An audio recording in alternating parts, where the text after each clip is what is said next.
কিন্তু গত 24 ঘন্টা ধরে সারা দেশে এত সব অদ্ভুত ঘটনা ঘটছে, কোনটা রেখে কোনটা নিয়ে আলোচনা করি, এটাই এখন সমস্যা। তো যাই হোক, শুরু করি আমরা এনসিপিকে দিয়ে।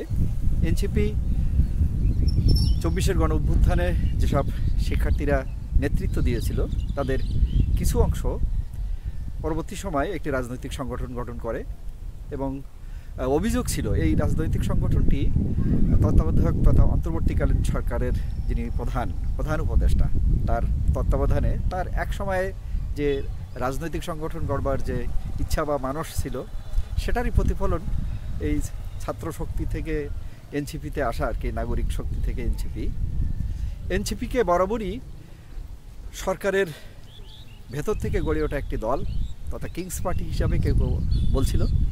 আমরা কিংস পার্টি বলতে না চাইলেও এটা যে সরকারের সরাসরি তত্ত্বাবধানে পৃষ্ঠপোষকতায় অথবা স্নেহের ছায়ায় গড়ে ওঠা একটি দল, সেটা কিন্তু আমরা বিভিন্ন সময় প্রমাণ পেয়েছি।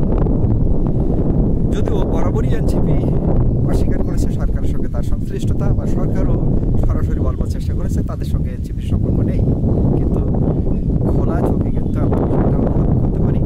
তাদের পদযাত্রার যে কর্মসূচি ছিল সারা দেশে, সেখানে কীভাবে জাতীয় যে বাহিনী তথা রাষ্ট্রীয় বাহিনী কীভাবে ব্যবহার করা হয়েছে, সেনাবাহিনী থেকে শুরু করে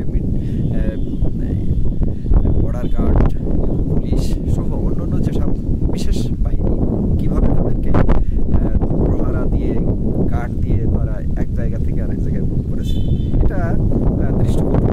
তারপরেও মানুষ এটাকে মানে গা সহা হয়ে গেছিল এরকম একটা ভাব ছিল যে তাদের একটা বিশেষ মর্যাদা দেওয়া হচ্ছে। কিন্তু এই মর্যাদাবান ছেলেরা দুম করে এমন একটা কাণ্ড ঘটে বসলো এবং যেটা প্রকাশ হলো, সেটা নিয়েই মূলত আজকে কথা বলা। সেটা হচ্ছে এনসিপির এইসব স্নেহধন্য ছাত্ররা যারা বৈষম্য বিরোধী ছাত্র আন্দোলনের নেতা হিসাবে এখনো পর্যন্ত নিজেদেরকে দাবি করছে, তারা চাঁদাবাজির অভিযোগেই গ্রেপ্তার হয়েছে। গত 26 তারিখের বিকালে একদল বৈষম্য বিরোধী ছাত্রদেরকে আটক করা হয়েছে, যাদের মধ্যে অন্যতম শীর্ষ হচ্ছে রিয়াদ, যে এনসিপির কেন্দ্র কমিটির একজন সদস্য, আরেকজন তো মহানগর কমিটির নেতা আহ্বায়ক, এটার নাম হচ্ছে ইব্রাহিম। এরা যে 5 জন সেদিন ধৃত হলো, এই অভিযোগটা নিয়ে আগে কথা বলি। শাম্মী আক্তার মানে শাম্মী আহমেদ, উনি আওয়ামী লীগ আমলের একজন এমপি ছিলেন, সংরক্ষিত নারী আসনের একজন এমপি ছিলেন। তিনি ইতিমধ্যেই পালিয়ে আসেন। তার বাড়িতে গিয়ে এই নেতারা 50 লক্ষ টাকা চাঁদা দাবি করেছিল, নইলে তাদেরকে মব সৃষ্টি করে হয়রানি করা, মারধর করা কিংবা পুলিশে দিয়ে দেয়া ইত্যাদির মতো বিষয়গুলো বলছিল। এবং শাম্মী আহমেদ উনি তো ছিলেন না, তার স্বামী নানানভাবে এই শিক্ষার্থীদেরকে ম্যানেজ করবার চেষ্টা করেছিলেন। তিনি সেদিন প্রথম যেদিন ওনার বাড়িতে যায় সেটি ছিল 17ই জুলাই। হ্যাঁ, 17ই জুলাই। তিনি ওদেরকে 10 লক্ষ টাকা দিয়ে উনি নিরস্ত করতে চেয়েছিলেন। উনি ধরেই নিয়েছিলেন যে শিক্ষার্থীরা এতেই বোধহয় থেমে যাবে, কিন্তু দেখা গেল না, তারা থামার ভাবনা নয়। গত 26 তারিখের বিকালে ওনার দ্বিতীয় কিস্তির টাকা বাকি যে 40 লাখ টাকা, সেই টাকাটা নেওয়ার জন্য ওনারা হাজির হয়ে গেলেন। মানুষের তো একটা সহ্যের সীমা থাকে। এই বেকায়দা পড়া আওয়ামী লীগের নেতাদের যে কী অবস্থা সেটা তো আমরা জানি, অনুমান করতে পারি। তো যাই হোক, ইনি পুলিশের দ্বারস্থ হয়েছিলেন, পুলিশকে আগেই ইনফর্ম করেছিলেন, কারণ তারা তো ফোনে আগেই যোগাযোগ করেছিল যে আজকে বাকি টাকাটা নেওয়ার জন্য আসতেছে। যাই হোক, পুলিশ তাদেরকে আটক করেছে।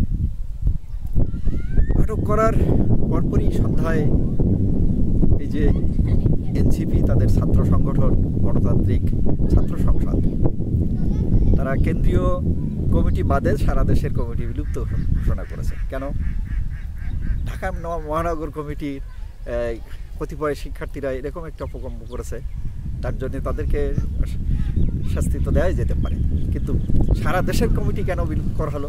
এর পেছনে কারণ হচ্ছে যে ওনারা আগে থেকেই জানেন বিভিন্ন জায়গা থেকে যে অভিযোগ আসছিল, বিশেষ করে ওমামা যা সে এই বৈষম্য বিরোধী ছাত্র আন্দোলনের একজন সমন্বয়ক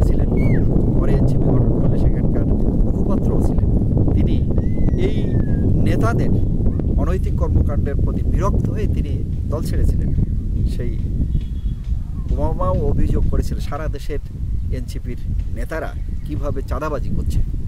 আমরা সাতক্ষীরায় বসেও আমরা খেয়াল করছিলাম, সাতক্ষীরার বিভিন্ন শিক্ষক ব্যবসায়ী তাদেরকে নীরবে তাদেরকে চাঁদা দিতে বাধ্য করা হচ্ছে।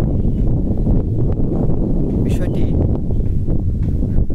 সবাই জানতো কিন্তু মুখ খুলতে পারছিল না। একদিকে যেমন প্রমাণ করা কঠিন, 2 নম্বর হচ্ছে ব্যক্তিগতভাবে হয়রানি হওয়ার ঝুঁকি আছে, পুলিশে হয়রানি, আবার নেতাদের ভাব সৃষ্টি করা হয়রানি।